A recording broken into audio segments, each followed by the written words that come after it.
Hello बच्चों, आज का हमारा टॉपिक है, बहुत इंपॉर्टेंट टॉपिक है, forced harmonic vibration. Forced harmonic vibration. Forced harmonic vibration और oscillation.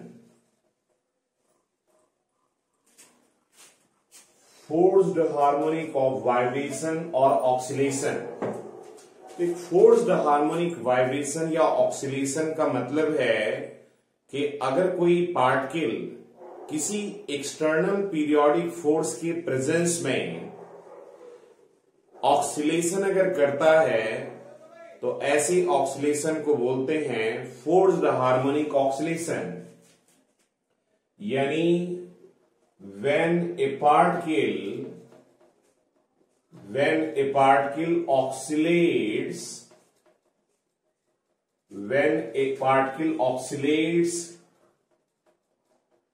about a fixed point under an external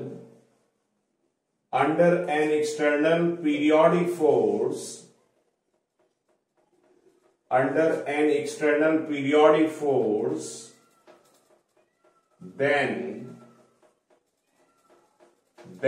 oscillation is said to be forced harmonic oscillation। Forced harmonic oscillation.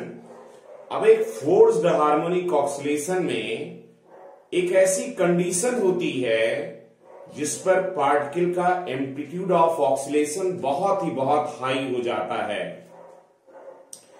ये condition जिस पर amplitude of oscillation बहुत ही high हो जाता है, इस condition को बोलते हैं condition of resonance.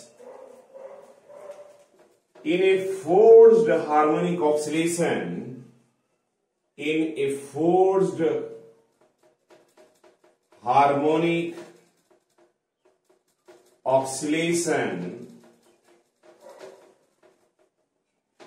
there is a condition at which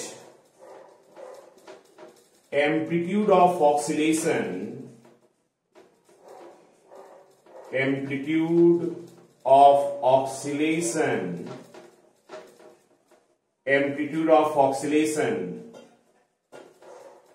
becomes very high। Amplitude of oscillation becomes very high, this condition is called condition of resonance। इस कंडीशन को हम नाम देते हैं condition of resonance.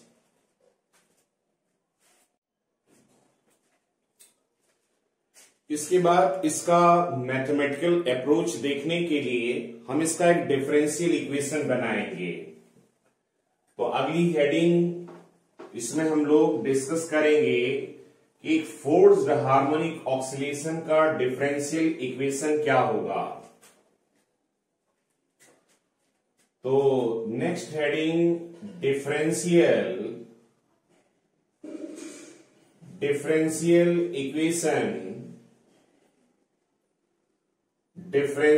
Equation of forced harmonic oscillation. Differential equation of forced harmonic oscillation.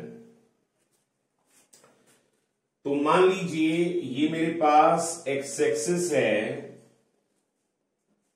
This is my x axis, और इसी x axis पर कोई एक फिक्स्ड पॉइंट O है, और एक पार्टिकल एक पीरियोडिक फोर्स के प्रेजेंस में इसी फिक्स्ड पॉइंट के अबाउट में ऑक्सीलेशन कर रहा है।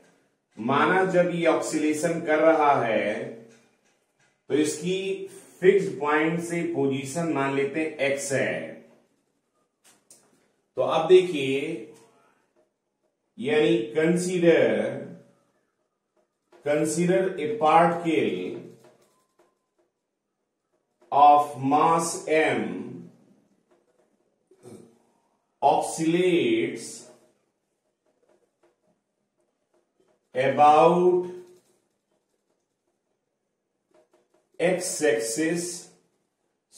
oscillates about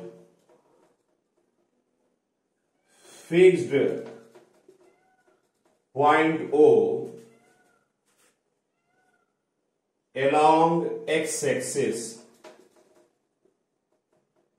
then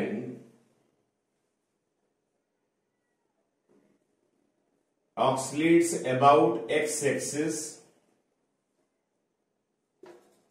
let OP equal to x,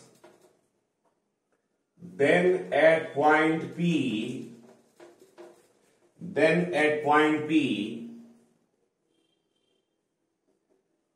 following forces are acting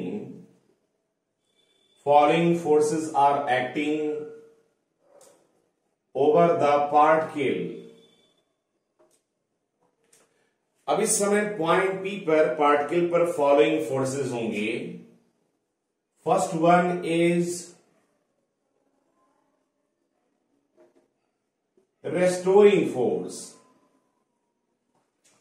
और ये जो रेस्टोरिंग फोर्स होता है ये डिस्प्लेसमेंट के डायरेक्टली प्रोपोर्शनल होता है, और F1 equal to minus K x, F1 equal to minus K x, जहां पर K एक कांस्टेंट है जिसको हम बोलते हैं स्प्रिंग फोर्स कांस्टेंट। दूसरा कहलाता है डैम्पिंग फोर्स।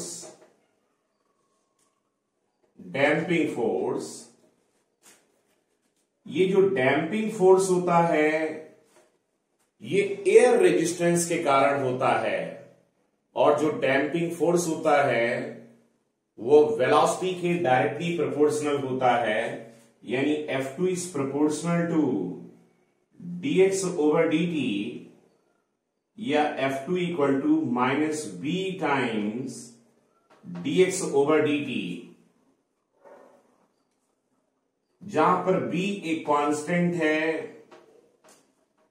जिसको हम डैम्पिंग कोफिशिएंट बोलते हैं।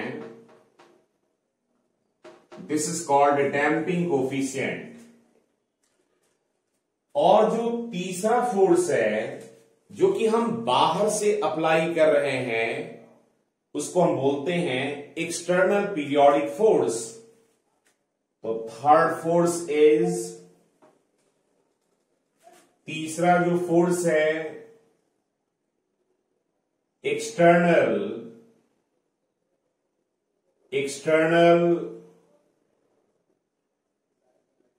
Periodic force. External periodic force का मतलब है कि एक सर्टेन टाइम के बाद फोर्स की वैल्यू को रिपीट किया जाए। An external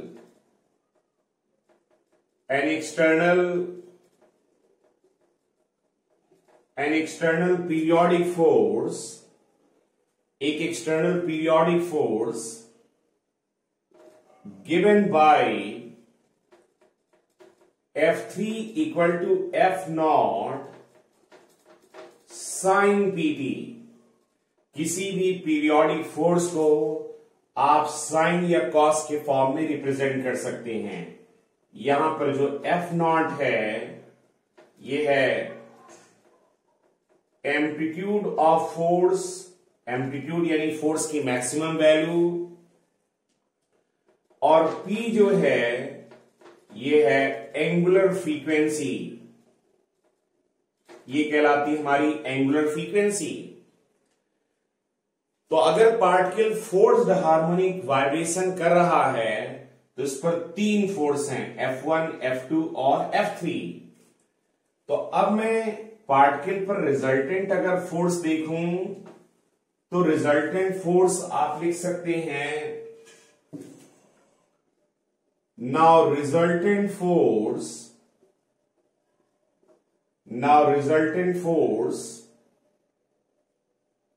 over the particle at point P,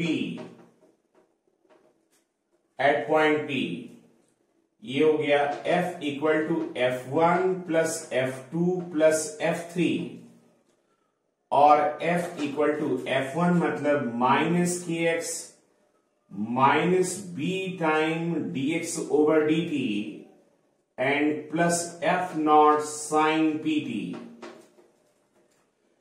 आपका न्यूटन का सेकेंड लॉ कहता है कि जो रिजल्टेंट फोर्स है वो मास इनटू एक्सेलरेशन के बराबर होना चाहिए। तो इस F के प्लेस पर हम लिख सकते हैं m time d2x over dt square, force बराबर mass into acceleration, d2x upon dt square ये एक्सेलरेशन को बता रहा है, minus KX minus B time dx over dt plus F0 sine PT। Now इसको थोड़ा सा रीअरेंज करते हैं, तो इसको रीअरेंज करने के लिए आप इस पूरे रिजल्ट को m से डिवाइड कर दीजिए। देखिए इस पूरे रिजल्ट को m से डिवाइड किया जाए तो मेरे पास ऐसा रिजल्ट मिल जाएगा, d2x over dt square equal to minus k by m into x minus b by m into dx over dt and plus F0 by m sine PT। ये माइनस वाले टर्म लेफ्ट हैंड साइड में ले आइए, तो d2x upon dt square and plus b by m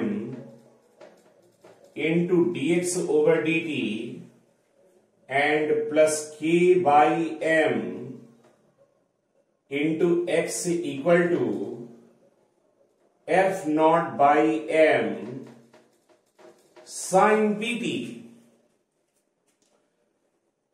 ये हमारे पास एक differential equation बना। इसको थोड़ा सा सिंप्लीफाई करने के लिए लेट b बाई m इसको 2r के बराबर ले लिया जाए, k बाई m इसको ओमेगा स्क्वायर के बराबर ले लें, m F0 बाई m इसको स्मॉल F0 से ले लें, इसको स्मॉल F0 से रिप्रेजेंट कर दिया।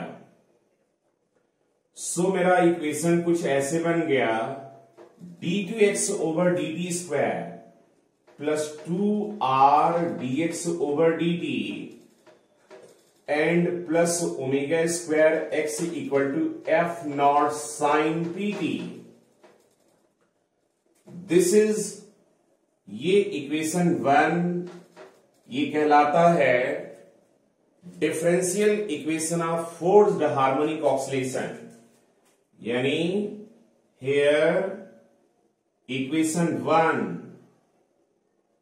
is called differential equation of forced harmonic oscillation। इसी इक्वेशन 1 को हम बोलते हैं फोर्स्ड हार्मोनिक ऑक्सीलेशन। अब इस फोर्स्ड हार्मोनिक ऑक्सीलेशन का हम जरा सोल्यूशन निकालते हैं। let the solution of equation 1, इसका सॉल्यूशन मान लेते हैं कुछ ऐसा मेरे पास मिल रहा है, x equal to something a times sine pt minus theta. ये मैंने इसका कुछ सॉल्यूशन माना, जहां पर a और थीटा क्या है मुझे अभी नहीं पता है, लेकिन मेरा कहने का मतलब है कि अगर मेरा इक्वेशन 2 इस इक्वेशन 1 का सॉल्यूशन है तो x की इस वैल्यू को लेफ्ट हैंड साइड में रखने पर मुझे राइट हैंड साइड मिल जानी चाहिए। आखिर a और थीटा की ऐसी क्या वैल्यू मैं रखूं कि लेफ्ट हैंड साइड में अगर मैं इसको रख करके सॉल्व करूं तो मुझे राइट हैंड साइड मिल जाए। वही a और थीटा की वैल्यू मुझे निकालनी है। तो ऐसा करने के लिए मैं dx बाई dt निकालना चाहूंगा और निकालना चाहूंगा d2x अपॉन dt स्क्वायर। तो इसी इक्वेशन 2 को dx बाई dt निकालो और d2x बाई dt स्क्वायर निकालो। ऐसा करने के लिए मुझे इस इक्वेशन 2 को डिफरेंशिएट करना पड़ेगा। तो डिफरेंशिएट करते हैं। Now differentiating equation 2 with respect to t, इक्वेशन 2 को अगर t के रेस्पेक्ट में डिफरेंशिएट करता हूं तो देखिए क्या मिलेगा, dx ओवर dt, साइन का डिफरेंशिएशन कॉस हो जाएगा और t का जो कोफिशिएंट p है वो मल्टीप्लाई हो गया, तो a into p cos of pt minus theta ये रहा। इसको एक बार और डिफरेंशिएट करो तो d2x upon dt square equal to minus AP square and sine PT minus theta. फिर से यहां पर P मल्टीप्लाई हुआ तो P स्क्वायर हो गया, कॉस का माइनस साइन हो गया। That is my equation 4। अब करते क्या है, इक्वेशन 2 की वैल्यू, 3 की वैल्यू, 4 की वैल्यू इस इक्वेशन 1 में पुट करते हैं, यानी पुटिंग 2, 3, 4 इन इक्वेशन 1। देखिए इस इक्वेशन 1 में रखें तो d2x upon dt square, d2x upon dt square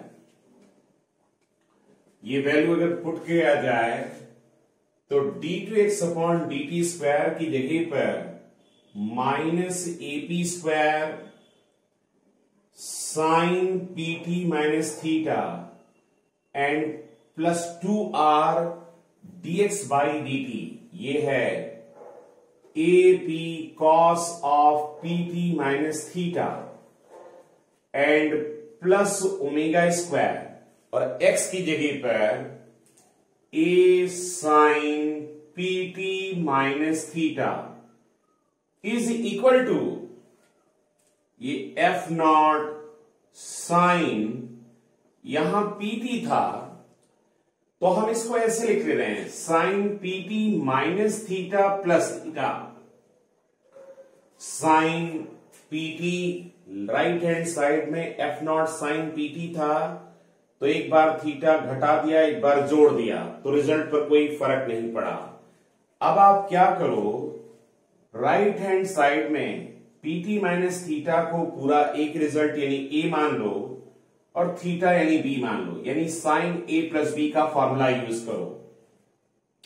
उसके पहले मैं यहां पर साइन वाले टर्म को एक साथ कर ले रहा हूं, तो ये वाला साइन और ये वाला साइन एक साथ करोगे तो ऐसे बन गया omega square into a minus AP square और साइन PT माइनस थीटा, इसको एक साथ कर लिया and plus twice RAP cos PT minus theta is equal to, अब यहां पर साइन ए प्लस बी का फॉर्मूला ओपन करो, तो एफ नॉट, इसको ए मानेंगे इसको बी, तो साइन ए प्लस बी का formula sine A cos B यानी sine PT minus theta into cos theta and plus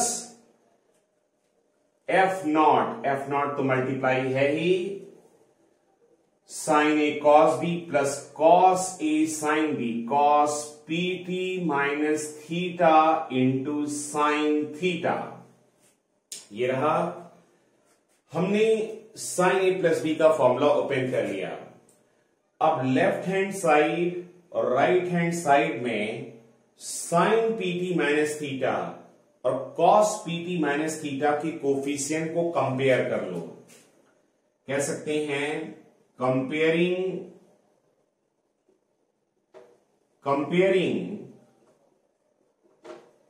coefficient of sine PT minus theta and cos PT minus theta, इन दोनों side में coefficient को अगर मैं compare करता हूं तो देखिए कोफिशिएंट को अगर कंपेयर किया जाए, ओ नो, हाँ ठीक है, कोफिशिएंट को कंपेयर किया जाए तो लेफ्ट हैंड साइड में साइन पीटी माइनस थीटा का कोफिशिएंट बन रहा है, ए बी कॉमन कर दो, omega square minus P square into A. Left hand side में साइन पीटी माइनस थीटा का कोफिशिएंट ये रहा, और राइट हैंड साइड में साइन पीटी माइनस थीटा का coefficient F naught cos theta, यानी this will be equal to F naught cos theta. Okay, इसको मान लेते हैं इक्वेशन नंबर 5। ऐसे ही लेफ्ट हैंड साइड में कॉस पीटी माइनस थीटा का कोफिशिएंट है 2 times R A into P, ये है, और राइट हैंड साइड में कॉस पीटी माइनस थीटा का coefficient F naught sine theta है, F naught sine theta. This is my equation 6। इस तरीके से हमने दोनों साइड कोफिशिएंट को कंपेयर कर लिया। अब इन इक्वेशनों की मदद से आखिर ए की वैल्यू और थीटा की वैल्यू क्या है वो निकाली जा सकती है। निकालने के लिए इक्वेशन 5 और इक्वेशन 6 को स्क्वायर करके ऐड कर दो। नाउ इक्वेशन 5 का स्क्वायर प्लस इक्वेशन 6 का स्क्वायर, इन दोनों इक्वेशन का स्क्वायर करके सम किया जाए तो लेफ्ट हैंड साइड में omega square minus P square whole square A square और 4r square A square P square, और left hand right hand side में F naught square cos square theta plus sine square theta. Sine square theta plus cos square theta 1 हो गया, यहां से ए square common कर दो। ए square common कर दिया जाए तो omega square minus P square whole square and plus 4r square P square is equal to f naught square. Now a square equal to f naught square divided by omega square minus p square whole square plus 4r square p square. अब यहां से अगर मैं a की value calculate करता हूं तो square root ले लो, ये हो गया f naught divided by root over omega square minus P square whole square plus 4 times R square P square. ये हमारे पास ए की वैल्यू मिल जाती है। That is my equation number 7। इसी तरीके से अगर इक्वेशन 6 को इक्वेशन 5 से डिवाइड कर दिया जाए तो देखिए, now equation 6 divided by equation 5, equation 6 को इक्वेशन 5 से डिवाइड करता हूं तो this upon this sine theta upon cos theta, ये हमारा टेन थीटा हो जाएगा, और दिस अपॉन दिस करने पर a और a कैंसिल हो जाएगा, तो रिजल्ट क्या मिलेगा, 2rp divided by omega square minus P square, या theta equal to tan inverse, theta equal to tan inverse twice r into P divided by omega square minus P square. This is my equation number 8. तो अभी जो हमने अपने forced harmonic oscillation का solution माना था, उसमें a और थीटा की क्या वैल्यू रखी जाए जिससे लेफ्ट हैंड साइड में रखने पर राइट हैंड साइड मिल जाए, वो मिल गई है.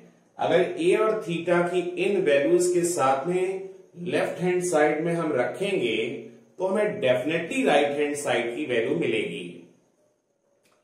तो अब हमारे फोर्स्ड हार्मोनिक ऑक्सीलेशन का जो कंप्लीट सॉल्यूशन बना, वो कंप्लीट सॉल्यूशन हम अब लिख सकते हैं. तो क्या बनेगा कंप्लीट सॉल्यूशन? कंप्लीट सॉल्यूशन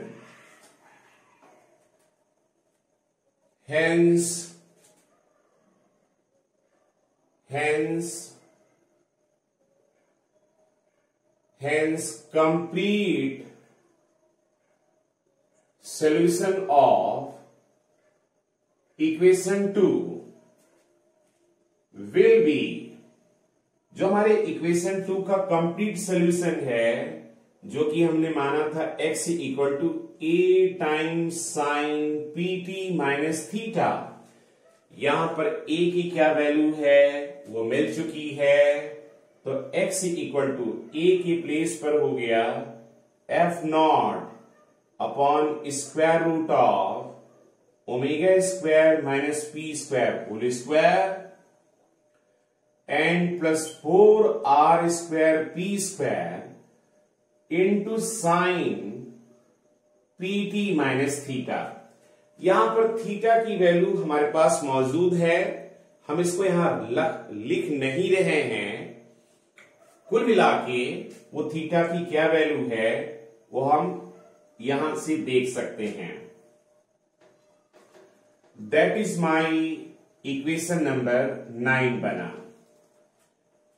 तो अब अगर कोई पार्टिकल फोर्स्ड हार्मोनिक ऑक्सीलेशन से ऑक्सीलेट कर रहा है तो उसका फाइनल सॉल्यूशन आप इस इक्वेशन से देख सकते हो.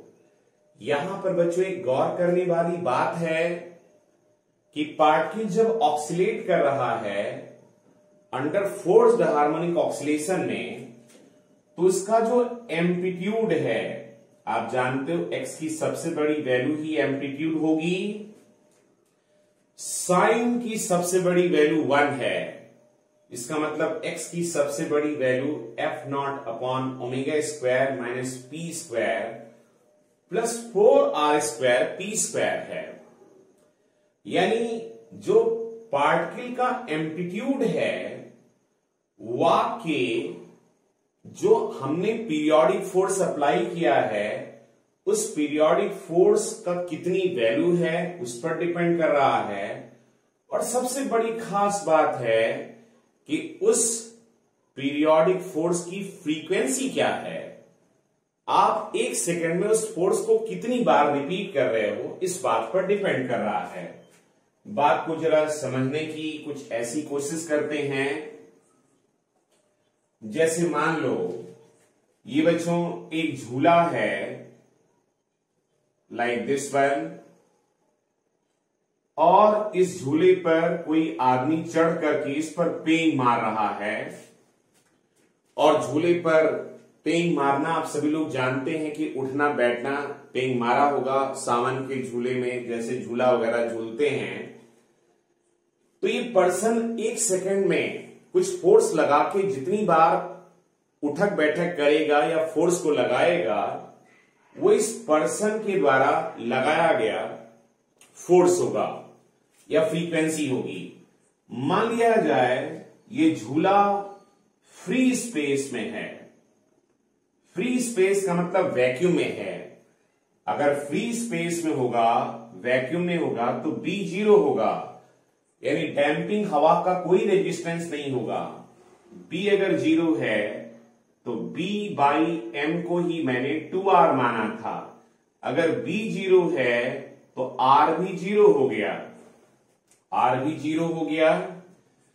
तो अब जो एम्पलीट्यूड बन रहा होगा, यहां देखो R 0 रखो, तो एम्पलीट्यूड जो बन रहा होगा वो F0 अपॉन, ये सारी बातें आपको लिखनी नहीं है, मैं सिर्फ आपको समझाने के लिए बता रहा हूं।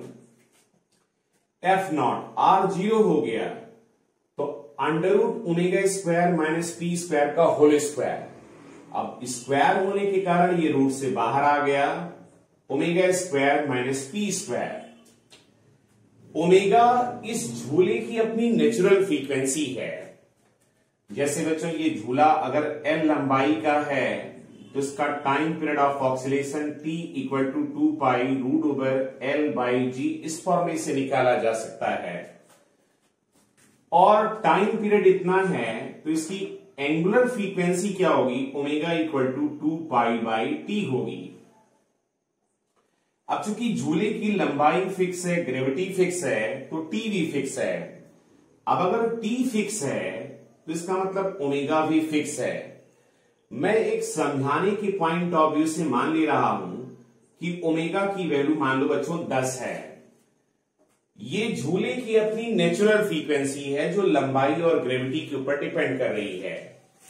तो अगर इसी फॉर्मूले में मैं ओमेगा की जगह पर 10 रख देता हूं तो ये ऐसा बन गया। अब मान लीजिए 2 स्टूडेंट हैं, इस झूले को झुलाने के लिए इस पर पेंग मारना शुरू करते हैं। तो मान लेते हैं पहला जो स्टूडेंट है उसके पास अपार ताकत है, बहुत उम्दा ताकत है, लेकिन फिजिक्स का नॉलेज नहीं है। तो वो व्यक्ति मान लेते हैं 1000 या 100 न्यूटन का फोर्स लगाता है, लेकिन इस फोर्स को लगाने में, उठक बैठक करने में, पिंग मारने में, मान लीजिए ये 1 सेकंड में एक बार ही उठता या बैठता है। तो P आपकी पीरियोडिक फोर्स की फ्रीक्वेंसी की 1 सेकंड में कितनी बार आप उस पीरियोडिक फोर्स को लगा रहे हो। तो अब जरा देखिए, वो स्टूडेंट जो बहुत मोटा ताजा है, बहुत ही बलशाली है, 100 न्यूटन का फोर्स लगाता है और 1 सेकंड में एक बार ये फोर्स लगाता है, तब इस झूले का एम्पलीट्यूड क्या होगा, 100 बटा 10 का स्क्वायर माइनस 1 का स्क्वायर, तो लगभग 100 माइनस 1 99, या लगभग मान लीजिए 1 ही आया। अब मैं एक दूसरा स्टूडेंट लेता हूं, उस दूसरे स्टूडेंट के पास मान लिया जाए, सेकंड स्टूडेंट लेता हूं जिसके पास ताकत नहीं है लेकिन फिजिक्स का नॉलेज है। वो मान लेते हैं 0.00 जो फोर्स की वैल्यू लगा रहा है वो 0.001 न्यूटन का फोर्स लगाता है, लेकिन जो फोर्स लगा रहा है वो 1 सेकंड में इस फोर्स को 10 बार ही लगा रहा है। 1 सेकंड में 10 बार इस फोर्स, इतना 0.0001 न्यूटन का फोर्स लगा देता है। तो आप देखो अगर P की वैल्यू भी 10 हो जाए तो बच्चों जरा देखिए झूले का एम्पलीट्यूड क्या होगा, 0.001 divided by 10 square minus 10 square, 10 square minus 10 square यानी 0 हो गया, समथिंग अपॉन 0 इंफिनिटी हो गया। अब जरा गौर से देखो, ये स्टूडेंट जो बहुत कम बल लगा रहा है लेकिन 1 सेकंड में 10 बार इसी पेन को मार रहा है झूले को झुलाने के लिए। तो देखिए इसका झूला लंप मार के बहुत हाई एम्पलीट्यूड से, वेरी इन्फिनाइट एम्पलीट्यूड से ऑक्सीलेट कर रहा है, और वही स्टूडेंट जो 100 न्यूटन का फोर्स लगा रहा है लेकिन 1 सेकंड में एक ही बार फोर्स लगा रहा है, उस झूले का एम्पलीट्यूड 1 ही है। बहुत धीमे धीमे ऐसे ऐसे एम्पलीट्यूड से झूल रहा है, लेकिन इसका मतलब झूला झुलाने में बल की जरूरत नहीं है। झूला झुलाने में जो झूले की नेचुरल फ्रीक्वेंसी है उतनी ही फ्रीक्वेंसी का आप पीरियोडिक फोर्स अगर लगाओगे तो झूला बहुत हाई एम्पलीट्यूड से ऑक्सीलेट करेगा। इसी कंडीशन को बोलते हैं कंडीशन ऑफ रेजोनेंस। ओके बच्चों, बात समझ में आई? चलिए इसी बात को, अभी तो मैंने यहां फ्री स्पेस में बात कही, तो अब जरा अगर हवा भी मौजूद है तो देखिए रेजोनेंस की कंडीशन क्या होगी। रेजोनेंस की कंडीशन का मतलब होता है वो ऐसी कौन सी कंडीशन है जिस पर एम्पलीट्यूड ऑफ ऑक्सीलेशन काफी हाई होगा। कह सकते हैं from equation 9 the amplitude in forced harmonic oscillation, the amplitude in forced harmonic oscillation will be A equal to F naught divided by square root of omega square minus P square whole square plus 4r square P square. अब देखिए इस amplitude की value main P के ऊपर depend करे कि आप जो पीरियोडिक फोर्स लगा रहे हैं उसकी पीरियोडिक फोर्स जो लगा रहे हैं उसकी फ्रीक्वेंसी क्या है। तो हम ऐसी पी की वैल्यू ढूंढें जिस पर एम्पलीट्यूड काफी हाई हो। तो P की ऐसी कौन सी वैल्यू है जिस पर एम्पलीट्यूड काफी हाई होगा, इस पर मैक्सिमा मिनिमा की कंडीशन लगाना चाहेंगे हम। जाहिर सी बात है P की उसी वैल्यू के लिए एम्पलीट्यूड सबसे ज्यादा होगा जिस पर डिनोमिनेटर सबसे कम होगा।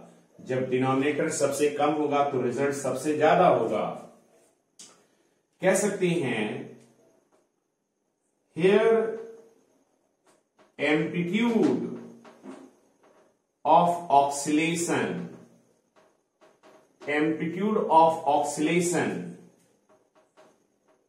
will be high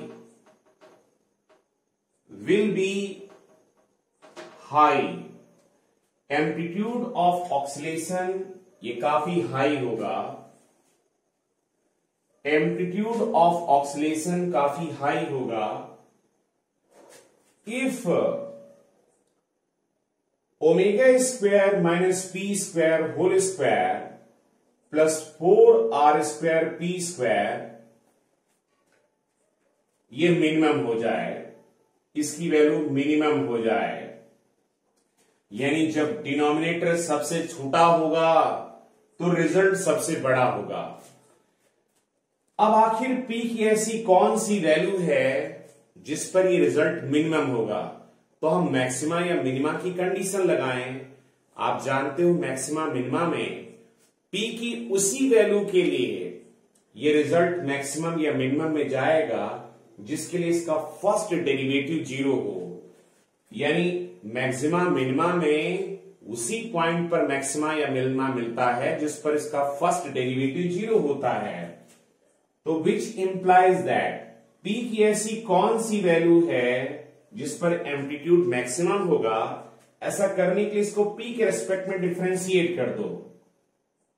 देखिए डिफरेंशिएट किया जाए तो omega square minus P square whole square plus 4r square P square equal to 0 और इसको जब डिफरेंशिएट करें p के रिस्पेक्ट में तो देखिए क्या मिल जाएगा, 2 times omega square minus P square.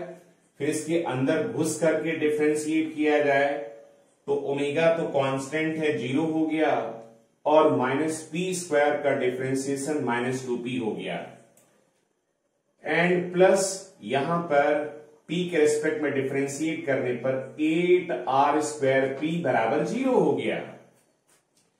-2p into 2 -4p omega square minus P square plus 8r square p equal to 0, या यहां से आप 4p कॉमन कर दो, 4p कॉमन कर दें, 4p कॉमन कर दें और माइनस से गुणा कर दो तो minus omega square plus P square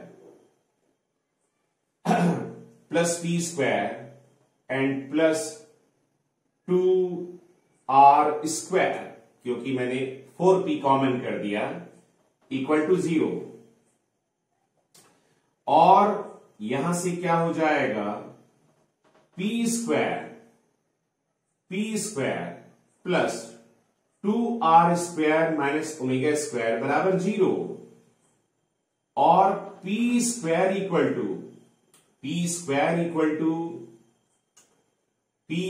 equal to इसको उधर ले जाओ तो ये ऐसे हो जाएगा, omega square minus 2r square, omega square minus 2r square, या p इक्वल टू अगर निकाला जाए, ओनली मैं पॉजिटिव वैल्यू ले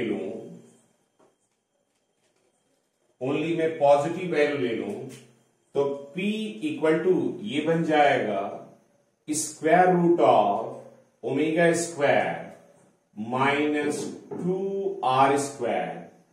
ये बच्चों अगर हवा का रेजिस्टेंस मौजूद है तो रेजोनेंस होने के लिए p की ये वैल्यू होनी चाहिए। देखो, फॉर r इक्वल टू अगर 0 है, हवा का रेजिस्टेंस मौजूद नहीं है, तो p की देखिए वैल्यू क्या जाएगी, r 0 हो गया तो p इक्वल टू ओमेगा।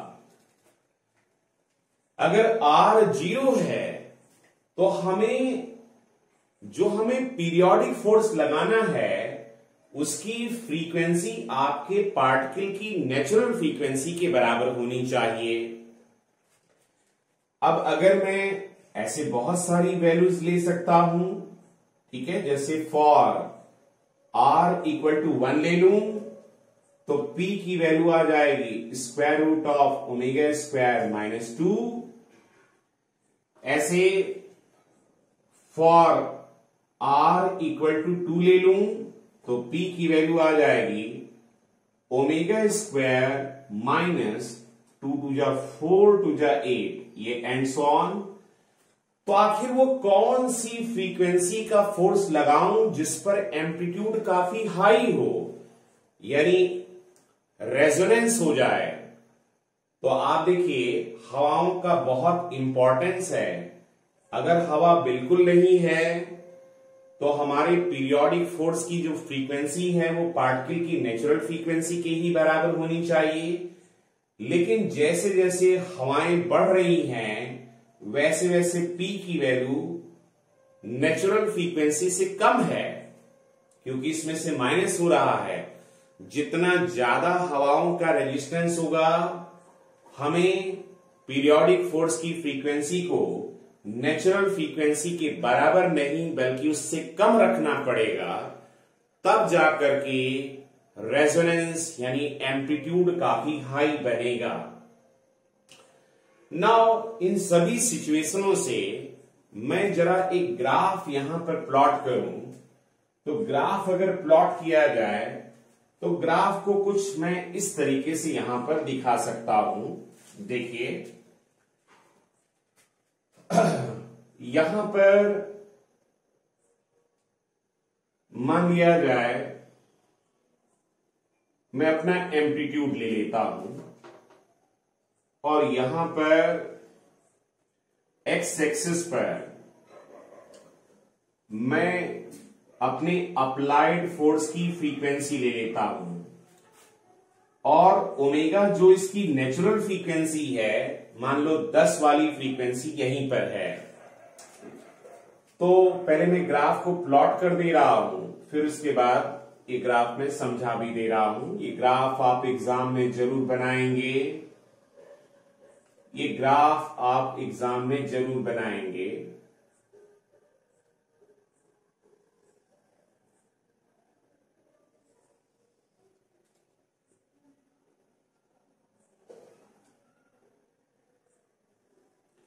यार यहां पर r इक्वल टू 0 लिया, यहां पर मान लिए r इक्वल टू, इस केस में मान लेते हैं r इक्वल टू 1 लिया, इस केस में r इक्वल टू 2 लिया।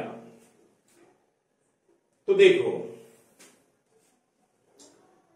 जो हमारा एम्पलीट्यूड था f naught upon under root omega square minus P square whole square plus 4r square P square. देखिए जब r 0 है, r 0 रखो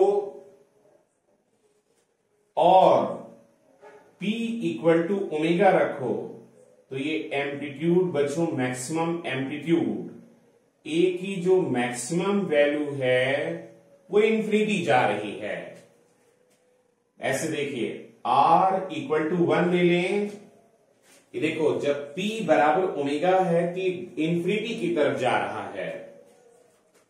r इक्वल टू 1 ले लें तो आप देखिए, और p इक्वल टू ओमेगा ले लें तो जो हमारा मैक्सिमम एम्पलीट्यूड है, देखो r बराबर 1 रखें, r बराबर 1 रखें। ये बच्चों आप लोगों ने आप वीडियो को पॉज करके ये ग्राफ बना लीजिएगा, यहां थोड़ा सा जगह की कमी है, मैं इसको सिर्फ समझाने के लिए यहां पर कुछ और पॉइंट देखिए, f नॉट डिवाइडेड बाई, अब p बराबर ओमेगा रखोगे तो p बराबर ओमेगा से ये 0 हो गया और r बराबर 1 रख दिया तो r बराबर 1 यानी under root 4p square, 4p square को स्क्वायर रूट से बाहर करोगे तो ये 2p, यानी इस केस में ये मैक्सिमम एम्पलीट्यूड जाएगा f naught upon 2p।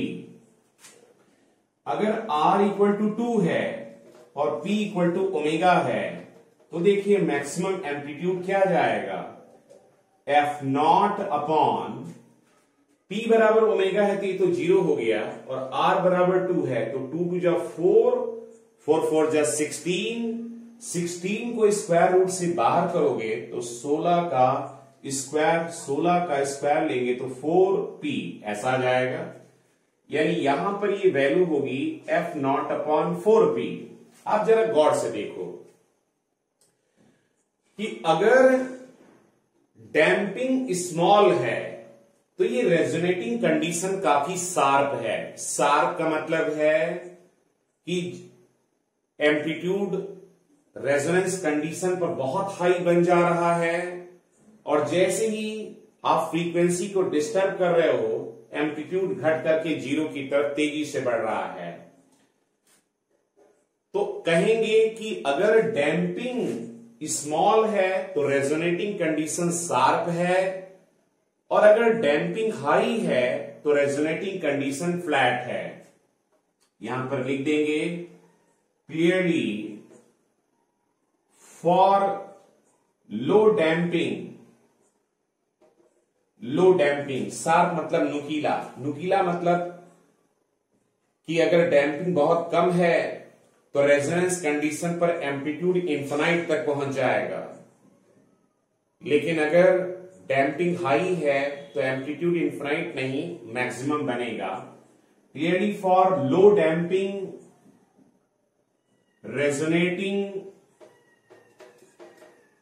resonating condition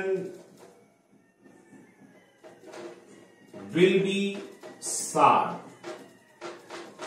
and for high damping resonating condition will be flat, resonating condition flat होगी। ओके बच्चों, this is the topic of forced harmonic oscillation. Exam के point of view से बहुत important है। इतना बच्चों जितना बताया इसको आप पूरा लिख के आएंगे, अच्छा बढ़िया नंबर मिलेगा। ठीक है, तो फिलहाल इस टॉपिक में इतना ही था। अगले टॉपिक में आपको कल एक नया वीडियो इसी से related, mechanics and wave motion से रिलेटेड आपको सेंड करूंगा। प्लीज बच्चों आपको इसको ठीक से पढ़िए और तैयार करिए, और कोई अगर प्रॉब्लम है तो मुझसे कॉल करके या मुझको व्हाट्सएप करके जो है डिस्कस कर सकते हैं। ओके, थैंक यू बच्चों।